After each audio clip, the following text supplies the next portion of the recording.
kali dibuat dari pasang batu kali dengan perkat atau spesi, campurannya itu 1:3. 1:3.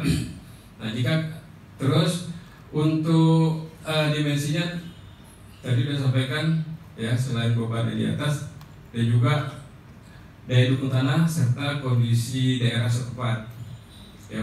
Jadi besarannya itu tergantung dari kondisi tadi. Untuk keadaan tanah cukup keras, fondasi batu gali untuk bangunan satu lantai dapat dibuat dengan ukuran lebar atas fondasi minimal 25 cm. Jadi ada yang gantikan 25 sampai 30. Nah, minimal 25 cm, terus lebar bawah fondasi minimal 60 cm dan ketinggian minimal 60 cm. Nah, jadi jangan sampai di bawah ukuran tadi, karena pengaruhnya nanti adalah untuk kekuatannya sendiri bisa tidak kuat ya. Jadi kalau misalnya dia kecil mendukung beban yang berat di atas, ya pengaruh nanti pada kekuatannya, sehingga kalau tadi terjadi keretakan atau apa nanti bahaya, bisa-bisa rumahnya roboh. Nah, jika keadaan tanah cukup keras, fondasi batu gali untuk bangunan satu lantai dapat dibuat dengan lebar atas fondasi 25. Tadi udah ya, coba lanjut lagi. Nah, ini penampang ya, bentuknya untuk fondasi batu gali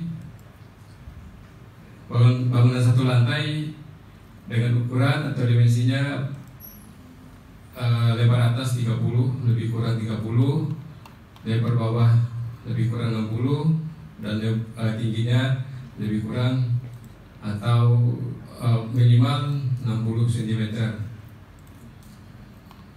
Jadi batu gali yang direkatkan oleh campuran semen ya dan pasir 1:3. Nah, ini bentuknya ketika sudah jadi, artinya sudah menyatu antara batu kali dan juga adukan ya, jadi dia memanjang. Nah, ini proses pembangunan fondasi dengan bantuan cetakan kayu. Cetakan kayu, jadi ada acuan. Jadi cetakan kayu itu sebagai acuan. Di situ ada bentuknya trapesium ya. Nanti ada benang asnya di atas sebagai acuan, terus di kiri kanan juga, supaya besarannya lurus dan rata. Lurus dan rata, jadi tidak berot-berot ya, tidak miring-miring. Jadi dimensinya dari ujung ke ujung itu sama. Kalau tadi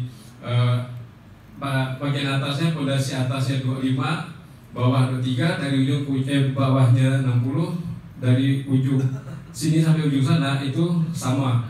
Supaya sama dibantu dengan yang namanya tadi benang untuk acuannya.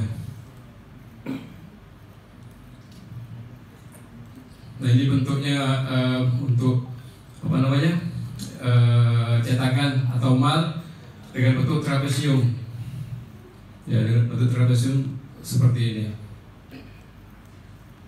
Tampak fondasi batu gali dilihat dari atas ketika sudah selesai dibangun ya, sebelum dipasang dinding maupun kolom. Jadi bentuknya memanjang sepanjang dinding sesuai dengan denah ya, denah dinding. Nanti fondasinya seperti itu memanjang. Nah, di sini ada potongannya atau penampang. Ada dua bentuk ya. Yang satunya setengah trapesium, yang keduanya itu satu trapesium. Ya, siapa kira-kira yang ini untuk perbedaan antara gambar 1 dan 2? Silakan. Perkenalkan, nama saya Rusyan Akmal, Pak. Saya dari tadi terima bapaknya tercatat biar saya tercatat juga. Tujuan utama saya menjawab tuh, Pak. Jadi terima kasih kesempatannya Pak Isem yang sudah memberikan kepada saya untuk menjawab. Jadi kalau yang satunya setengah trapesium itu karena dia dibuat di bagian tepi, Pak. Bagian tepi yang memungkinkan apabila ini lebih hemat karena bebannya itu dan tidak ada kalau dari konstruksi itu dan tidak ada gunanya kalau satu di tepi itu. Makanya dia dibuat setengah trapesium itu dengan harapan lebih hemat. Jadi pertanyaannya, bisa nggak kita buat full? Bisa. Tapi kenapa ini dibuat, alasan kenapa ini dibuat setengah trapesium, karena itu menghemat tahan. Kalau secara statikalnya itu udah tidak ada lagi pengaruh di sampingnya. Mungkin itu pendapat dari saya. Makasih. Samping dan berbatasan dengan tanah orang, ya. Karena kalau kita buat contoh trapesium nanti suatu saat kita bisa dikomplain, artinya bisa dituntut, apalagi kita pendatang. Satu itu. Kemudian yang di kedua, yang tengah itu adalah biasanya kuda setengah, ya, antara ruang dengan